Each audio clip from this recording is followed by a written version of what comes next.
तो ये हमारे सॉफ्टवेयर का डैशबोर्ड है, test.cashew-scientist.in करके आप हमारी वेबसाइट पे आ सकते हैं।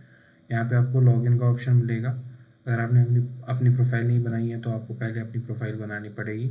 तो यहीं पे लॉगिन के साथ साइन आप करके ऑप्शन आएगा, तो वहाँ पे आप साइन अप करेंगे, अपनी प्रोफाइल बनाएंगे तो आप इस डैशबोर्ड पे आ जाएंगे। अभी हमारा क्रिएट टेस्ट वाला मोड है, डीपीपी वाला भी आ रहा है, वो टाइम आएगा। यहाँ पे आपको आपकी सारी एनालिसिस मिलेगी ओवर द टाइम, जो भी आपने काम किया है सॉफ्टवेयर पे। जस्ट लाइक मैंने इस पर ऑलमोस्ट 1,10,000 के आसपास सवाल बनाए हैं, अभी इतने टेस्ट बनाए हैं, इतने सिस्टम जनरेटेड क्वेश्चन किए हैं, तो वो सारी चीज़ें आपको यहाँ पे दिखेंगी। आप यहाँ पे डायरेक्टली स्टार्ट क्रिएटिंग पे आ जाइए। अब आपको कौन सा एग्ज़ाम चूज़ करना है, यहाँ पे आपको पहले आपका जो मेन बेस है, फॉर एग्जांपल मैं क्लास 9 से 12 के लिए कोई भी एग्ज़ाम चूज़ कर सकता हूँ, या मैं गवर्नमेंट एग्ज़ाम्स के लिए कौन सा भी चूज़ करना चाहूँ। तो अभी मेरे पास जो एग्ज़ाम है, फॉर एग्जांपल नीट जेईई है, मैं उसको चूज़ कर लेता हूँ। मैंने सिलेक्ट किया, कंटिन्यू किया। यहाँ पे अब मेरे को डिफरेंट चीज़ें दिखाएंगी। जस्ट लाइक मेरे पास जो बैंक है, क्वेश्चन बैंक, जस्ट लाइक हमारा जो क्वेश्चन बैंक है जो एक्सटेंडेबल है अप टू 1 मिलियन क्वेश्चन, उसमें we are filling up the questions. तो आप उसको चूज़ करके वहाँ से क्वेश्चन ले आ सकते हैं, या आप एआई से क्वेश्चन बना सकते हैं हमारे ही सिस्टम के। अब ये जो क्वेश्चंस बनेंगे they are very fine tuned, इनके पीछे जो प्रॉम्प्टिंग करके हैं उसका जो एआई बना के हैं वो पूरा नीट और जेईई कंसिडरेशन में लेके बनाया गया है। तो ये कोई रैंडम क्वेश्चंस नहीं बनाएंगे।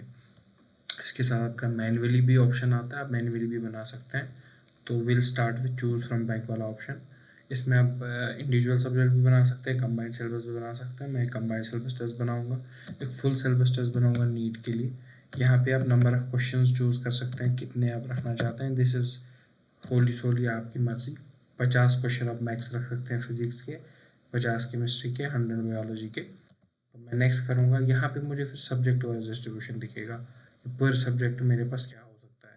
फॉर एग्जांपल मैं यहाँ पे कोई भी चैप्टर चूज़ कर सकता हूँ, या कोई भी टॉपिक चूज़ कर सकता हूँ, या टॉपिक के अंदर फॉर एग्जांपल मेरे पास सब टॉपिक्स होंगे तो मैं उनको भी चूज़ कर सकता हूँ अलग अलग से। तो यहाँ पे मैं अभी सिलेबस के लिए फुल सिलेबस चूज़ करूँगा। आप किसी भी स्पेसिफिक टॉपिक को, किसी भी स्पेसिफिक चैप्टर को बिल्कुल उसी तरीके से चूज़ कर सकते हैं। तो मैं नेक्स्ट में जाऊँगा। यहाँ पे मेरे को अब जो मेरा पेपर है उसकी डिस्ट्रीब्यूशन दिखाएगा। फॉर एग्जांपल मेरे 36 क्वेश्चन इजी होंगे, 90 मीडियम होंगे, 54 हार्ड होंगे।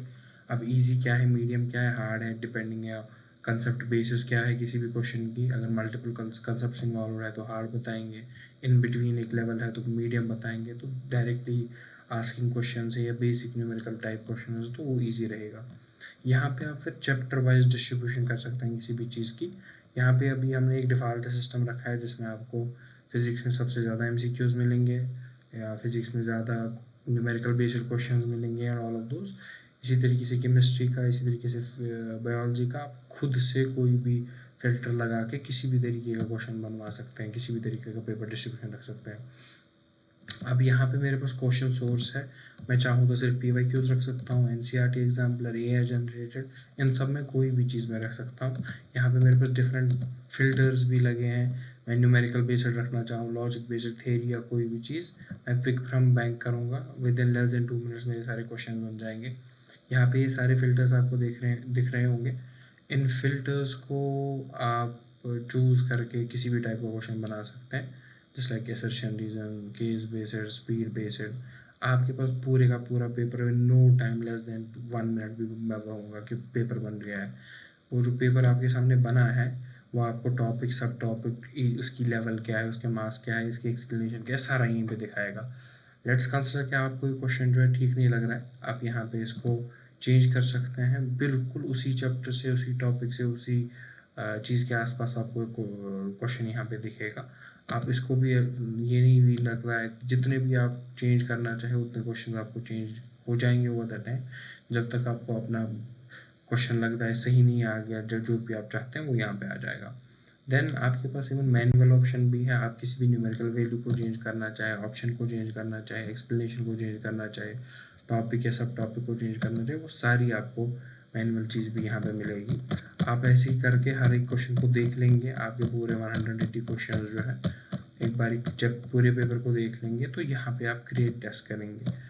आप तब तक क्रिएट टेस्ट नहीं बनाएंगे जब तक, क्या बोलते हैं इसको, आप गो थ्रू नहीं करेंगे हर किसी चीज़ के, तब तक आपका टेस्ट नहीं बनेगा। तो मैं इस टेस्ट को ड्यूरेशन कितनी मैं रखना चाहता हूँ ऑनलाइन के लिए, और इसका नाम क्या रखूँगा मैं क्रिएट टेस्ट कर लेता हूँ। तो मैं क्रिएट टेस्ट करूँगा तो मुझे डायरेक्टली ये इस वाले डैशबोर्ड पे लेके जाएगा। अब ये जो मेरा डैशबोर्ड है, यहाँ पे मैं डायरेक्टली क्वेश्चन पेपर पे क्लिक करूँगा और मेरा क्वेश्चन पेपर जो है उसका जनरेट हो जाएगा। इसी तरीके से आंसर की पे करूँगा, वो भी ओवर द टाइम जनरेट हो जाएगी। इसके साथ साथ मेरा यहाँ पे आप पेपर हेल्थ देख सकते हैं। ये जो पेपर हेल्थ है ये मुझे प्रॉपर एनालिसिस कराएगा मेरे पेपर की, कि मेरा पेपर कैसा है। फॉर एग्ज़ाम्पल अभी मुझे एक स्कोर भी देगा पेपर हेल्थ का, 83 आउट ऑफ 100 मुझे पेपर दिखा रहा है। ये भी आपको यहाँ पे पूरे पेपर की डिस्ट्रीब्यूशन दिखाएगा, कितने चैप्टर से क्वेश्चन आए हैं, कितने टॉपिक से क्वेश्चन आए हैं, इजी कितना आया है, मीडियम कितना आया है, डिफ़िकल्ट कितना आया है। उसके साथ साथ आपको मार्क्स डिस्ट्रीब्यूशन दिखाएगा, किस में सबसे ज़्यादा क्वेश्चन पूछे हैं, MCQ टाइप क्या है, सर्च रीजन कितने आए, AI जनरेटेड कितना है, प्रीवियस क्वेश्चन कितने हैं, लर्निंग ऑब्जेक्टिव्स कितने हैं, तो कहीं पे मत कोई मसला है, सिमिलैरिटी है। तो ये आपको बहुत डिटेल पेपर क्या बोलते हैं इसको, पेपर हेल्प भी दिखाएगा, ताकि आपको जो है डिसाइड करने में बेटर रहे कि जो आपने पेपर बनाया है वो क्या है। देन मैं यहाँ पे डायरेक्टली जो है इसको ऑनलाइन पेपर और ऑफलाइन पेपर दोनों मोड पे लेके आ सकता हूँ। पहले मैं ऑनलाइन पेपर बनाऊँगा इसका, मैंने इसको ऑनलाइन पब्लिश किया तो ये मुझे मेरे वर्क स्पेस पे ले जाएगा। जो मेरा वर्क स्पेस है यहाँ पे मैं टेस्ट को ऑनलाइन करा सकता हूँ। यहाँ पे मैं एक डेट रख सकता हूँ जहाँ पे ये ओपन होगा और यहाँ पे जहाँ पे क्लोज होगा। अगर आप नहीं भी चाहते हैं डेट रखना तो आप डायरेक्टली आगे जा सकते हैं, ये ओपन टेस्ट रहेगा।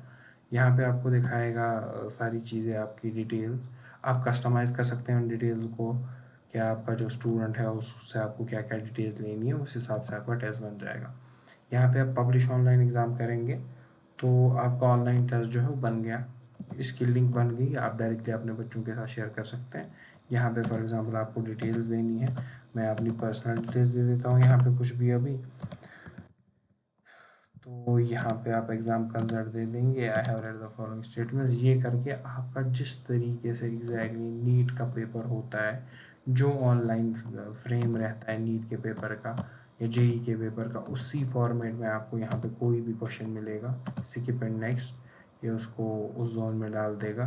तो मैं यहीं पे आ जाऊँगा वापस, इसको मैं mark and review for next करूँगा, इसको मैं ऑप्शन दे के सेव एंड नेक्स्ट करूँगा। यू कैन सी सारी एग्जैक्टली उसी तरीके से काम करनी है जिस तरीके से नीट का पेपर का प्रीव्यू होता है, ताकि बच्चे को एक फेमिलियरिटी दी जाए असली एग्ज़ाम के साथ। मैं यहाँ पे सबमिट करूँगा पेपर, तो यहाँ पे मुझे दिखाएगा पेपर में क्या किया मैंने क्या नहीं, सबमिट फाइनल आंसर्स, ये मुझे एक डिटेल रिपोर्ट दिखाएगा मैंने किस क्वेश्चन का क्या आंसर था, मैंने क्या किया क्या नहीं किया।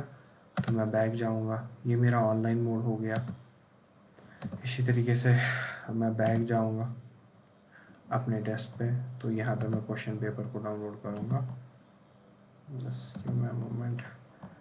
तो यहाँ पे मेरा ऑनलाइन एग्ज़ामिनेशंस आएगा, जो भी मैंने ऑनलाइन एग्ज़ामिनेशंस अभी कराए हैं उनको मैनेज करना, किस बच्चे ने एग्ज़ाम दिया, किसने नहीं दिया, किसके कितने मार्क्स थे, कैसा पेपर गया कैसा नहीं गया, तो वो सारी रिपोर्ट मुझे यहाँ पे एग्जैक्टली दिखेगी at this place of time.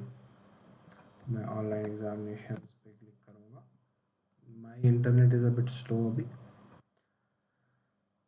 तो यहाँ पे मेरे एग्जामिनेशंस दिखेंगे, यहाँ पे मैं मैनेज एग्जामिनेशंस पे जाऊँगा, यहाँ पे मेरे पास डिफरेंट ऑप्शंस आएंगे। फॉर एग्जांपल मैंने अभी क्वेश्चन पेपर सबमिट किया था, तो ये मुझे दिखाएगा किसने सबमिट किया, उसके कितने आंसर्स थे, उसका क्या स्कोर है। मैं डायरेक्टली मेरी रिपोर्ट जो है CSV डायरेक्टली डाउनलोड कर सकता हूँ, या यहाँ पे मेरे पास फ़िल्टर्स हैं, किसने दिया, सबमिट किसने किया, एक्सपायर किसका हुआ, तो सारे फ़िल्टर्स अवेलेबल हैं। कितने बच्चों ने दिया, एक्टिव क्या है टेस्ट, ग्रेडिंग क्या है, रिपोर्ट्स क्या है, उसको मैं CSV सब चीज़ें जो है मेरी फॉर्मेट में यहाँ पे आ सकती है। तो this is the process of me, हम एक टेस्ट कैसे बना सकते हैं। तो जस्ट लाइक ये वाला टेस्ट था। अब इसका जो हमारा क्या बोलते हैं इसको, ऑफलाइन मोड में, इसमें हमारे पास आंसर की भी है, डिटेल आंसर्स भी है, ये सारी चीज़ें मेरे सिस्टम में एज दिस PDF डाउनलोड हो जाएंगी। You can see this is मेरा जो क्वेश्चन मेकर है वो इस तरीके से डाउनलोड हो जाएगा पूरी मेरी ब्रांडिंग के साथ। यहाँ पे मेरे पास जो भी डिटेल्स होंगी वो सारी मुझे एग्जैक्टली जो नीट का पेपर फॉर्मेट है उसी फॉर्मेट में आएंगी। यहाँ पे आपके ब्रांड का नाम आ सकता है। तो दिस इज़ हाउ मेरा पेपर दिखेगा ऑफलाइन फॉर्मेट में। सिर्फ पेपर नहीं, पेपर की मेरे पास आंसर की भी आ जाएगी। ये मेरे पास आंसर की है, हर किसी क्वेश्चन का न्यूमेरिकल बेस्ड का आंसर भी है, हर किसी चीज़ का। और मेरे पास इतनी ही चीज़ें नहीं, मेरे पास एक डेमो डिटेल आंसर भी आ जाएगा। ये आप देख सकते हैं, मेरे पास एक आंसर की डिटेल वाला आंसर की भी आ सकती है जिसमें सारी चीज़ें होंगी। और यहाँ पे मेरे पास रोस्टर्स भी है, मैं खुद से चूज़ करके किसी को एग्ज़ाम दिलाना चाहूँगा। मेरे पास इंपोर्ट क्वेश्चंस करके भी एक ऑप्शन आता है जिसमें मैं खुद से जो है इंपोर्ट करूँगा क्वेश्चंस और उस तरीके से चीज़ें हो जाएंगी। This is how we are creating the questions. कैसे होती है हमारे सिस्टम पे क्वेश्चन क्रिएशन।